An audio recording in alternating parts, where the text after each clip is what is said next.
ఇచ్చేసిన ఉపాధ్యాయులకు, తల్లిదండ్రులకు అండ్ ప్రియమైన విద్యార్థులకు నా స్వాగతం, నమస్కారం. ఈ యొక్క సమావేశం యొక్క ముఖ్య ఉద్దేశం ఉపాధ్యాయులు, తల్లిదండ్రులు, పిల్లలు ఇరుపక్కలు ఉన్నా సరే ఒక సమగ్ర కుటుంబం అని తెలియచేయడానికి ముఖ్య ఉద్దేశం. ఎందుకు ఒక సమగ్ర కుటుంబం? ఇంట్లో ఉన్నా, బడిలో ఉన్నా సరే అది కుటుంబం కిందనే, వాళ్ళు కుటుంబం యొక్క పర్యవేక్షణ కిందనే ఉన్నారు అని తెలియజేయడం ముఖ్యం. ఎందుకు?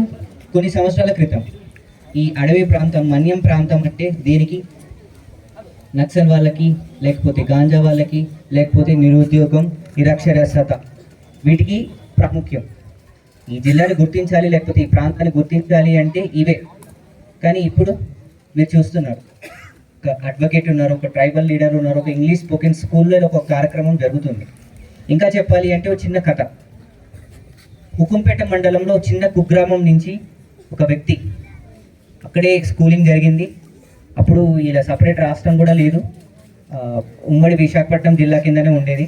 హుకుంపేట మండలం చిన్న కుగ్రామంలో చిన్న తెలుగు మీడియం స్కూల్. అక్కడి నుంచి చదువుకొని 10th కంప్లీట్ చేసుకొని తర్వాత ఇంగ్లీష్ మీడియం జాయిన్ అయ్యి హైదరాబాద్ వెళ్ళి ఒక హాస్టల్లో చదువుకొని తర్వాత ఈ ఐఏఎస్ ఎగ్జామ్ క్లియర్ చేసి ఢిల్లీ వెళ్ళి అక్కడ ఇంటర్వ్యూ ఇచ్చి క్లియర్ చేసి ఇప్పుడు మళ్ళీ ఆంధ్రప్రదేశ్కి వచ్చారు. అతను నా మంచి స్నేహితుడు అండ్ నా బ్యాచ్మేట్ కూడా. అతని పేరు నరేంద్ర పడాల్. ప్రస్తుతం చిత్తూరు అసిస్టెంట్ కలెక్టర్గా చేస్తున్నారు. మేబీ మళ్ళీ ఫ్యూచర్లో ఇక్కడికి వచ్చి మళ్ళీ కలెక్టర్గా తన సేవలు అందించవచ్చు. ఇక్కడ నేను ఉద్దేశం ఏంటి అంటే అలాంటి కొన్ని కార్యక్రమాలు, కొన్ని గుర్తింపులు ఏవైతే జిల్లా ప్రసిద్ధిగాంచినాయో అవి మారాయి. ఇప్పుడు ఐఎస్ఆర్ అల్లూరి సీతారామరాజు జిల్లా అన్నా, లేకపోతే మన్యం ప్రాంతము అన్నా సరే అక్కడ ఇంగ్లీష్ మాట్లాడే పిల్లలు ఉన్నారు, లేకపోతే ఐఏఎస్, పెద్ద ఐఐటీలో చదివిన ఇంజనీర్స్, పెద్ద పెద్ద డాక్టర్స్ అని గుర్తింపు తెచ్చుకుంటున్నారు. దానికి ఇంకో ఉదాహరణ ఇప్పుడు మీరు హెచ్ఎం గారు చెప్పిన మాటల్లో కూడా విన్నారు, యోగాంధ్ర. అక్కడ నన్ను అడిగితే అభినందనలు ఇవ్వాల్సింది పిల్లలకు మాత్రమే. ఎందుకు?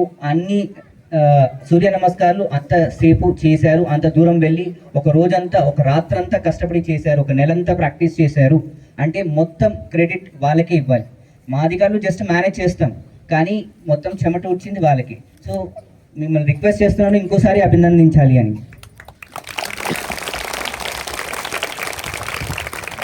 ఇక్కడ వాళ్ళు ఏది చేయగలరో వాళ్ళే చూపించారు మన మొత్తం జిల్లాకి, మొత్తం రాష్ట్రానికి, మొత్తం దేశానికి. సో వాళ్ళ పొటెన్షియల్, వాళ్ళకి ఇంత కృషి చేయగలరు, ఇంత పట్టుదల ఉంది అని మనం గుర్తించాం. ఈ గుర్తించిన దాన్ని ముందుకు ఎలా తీసుకెళ్ళాలి అనే ఒక మాటను మనం పెంపొందించుకోవడానికి మాత్రమే ఈ మీటింగ్. సమగ్ర కుటుంబం, అది తల్లిదండ్రులు అయినా సరే, అది బడిలో పంతులు అయినా సరే. సో మీరు చేయాల్సింది ఏంటి అని హెచ్ఎం గారు చెప్పారు. పోయిన వారము ఒక బేస్ లైన్ టెస్ట్ అని కండక్ట్ చేశారు అని. నేను కొన్ని స్కూల్స్ వెళ్ళి చూశాను, అక్కడ కొన్ని స్టూడెంట్స్తో కూడా మాట్లాడారు, వాళ్ళని కూడా వాళ్ళు ఇచ్చిన బేస్ లైన్ టెస్ట్ రిజల్ట్స్ కూడా చూశాను. అక్కడ వాళ్ళకి కొంతమంది బాగా చేస్తున్నారు, కొంతమంది బాగా చేసలేదు, ఇంప్రూవ్ చేసుకుంటున్నారు. నాకు ఇక్కడ కావాల్సింది ఏంటి అంటే స్కూల్ పరంగా ఒక విద్యార్థి ఒక క్లాస్లో అటెండ్ అయ్యేటప్పుడు టెక్స్ట్ బుక్లో ఉన్న లైన్, ఒక పదము అది చదివేసి ముందుకు వెళ్ళిపోతున్నారు. దాని యొక్క అర్థము, ఆ వాక్యం యొక్క అర్థము, వాళ్ళు చదువుతున్న ఆ సందర్భం ఏంటి అనేది తెలియట్లేదు. దీనివల్ల నష్టం ఏంటి అంటే అక్కడ చదువుకొని తర్వాత ఆ పరీక్ష రాసి ముందుకు వెళ్ళిపోతారు. అది జీవితకాలం ఎలా ఉపయోగపడుతుంది, నేను ఎలా నేర్చుకుంటున్నాను అనేది తెలియట్లేదు. సో స్కూల్లో టీచర్స్కి కానీ లేకపోతే పేరెంట్స్కి కానీ నా రిక్వెస్ట్ ఏంటి అంటే మీరు సాయంత్రం, ఒకవేళ పేరెంట్స్ అయితే సాయంత్రం మీ పిల్లవాడిని కానీ లేకపోతే మీ అమ్మాయిని కానీ కూర్చోబెట్టి హోంవర్క్ చేస్తున్నప్పుడు కానీ లేకపోతే ఆ రోజు చెప్పిన దాని గురించి తెలుసుకుంటున్నప్పుడు కానీ ఆ యొక్క పదం యొక్క అర్థం తెలుసుకోవడానికి ట్రై చేయండి. చెప్పగలిగితే అప్పుడు స్కూల్లో వాళ్ళు సరిగ్గా వింటున్నారని, ఆ వాక్యం ఏంటి, ఆ సందర్భం ఏంటి, వాళ్ళు సొంతంగా దాన్ని యూజ్ చేస్తున్నారా లేదా, ఇది మాత్రం మీరు చూసుకోవాలి. అండ్ దెన్ టీచర్స్కి వచ్చేసరికి నా రిక్వెస్ట్ అండ్ నా సజెషన్ ఏంటి అంటే ఆ మార్కింగ్ లేకపోతే క్వశ్చన్ అండ్ ఆన్సర్స్ కంప్లీట్ చేయడం కాదు, వాళ్ళ ఆ కంటెక్స్ట్ ఏంటి, ఆ సందర్భం ఏంటి, ఆ వాక్యం యొక్క అర్థం ఏంటి, అండ్ దెన్ వాళ్ళు అది గుర్తించగలుగుతున్నారా లేదా, అది ఒక బొమ్మ అయి ఉండొచ్చు లేక ఒక పదం అయి ఉండొచ్చు, అది గుర్తించాలి అండ్ దెన్ దాన్ని స్వంతంగా ఉపయోగించాలి.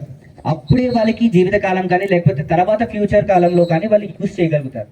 అప్పుడే అలా చేసినప్పుడే ఈ శిక్షకు లేకపోతే ఈ చదువుకు సార్థక్యం కలుగుతుంది. సో ఏం చేయాలి ఎలా చేయాలి అని టీచర్స్కి ప్రత్యేకంగా చెప్పాల్సిన అవసరం లేదు, వాళ్ళకి తెలుసు.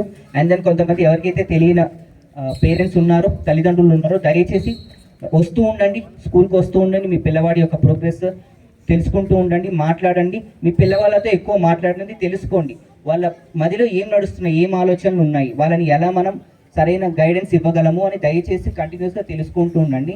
ఇదే నా రిక్వెస్ట్. అండ్ దెన్ ఈ విద్యార్థులు మీ గురించి మాట్లాడాలి అంటే ఇప్పుడు ఎంత బాగా చేశారో నేను దయచేసి ఎలాంటి ఒత్తిడిని తీసుకోకండి. మీ చదువు అత్యంత రసభాసకరంగా జరగాలి, ఎంజాయ్ చేస్తూ చదవండి. ఈ చిన్నతనం మళ్ళీ రాదు.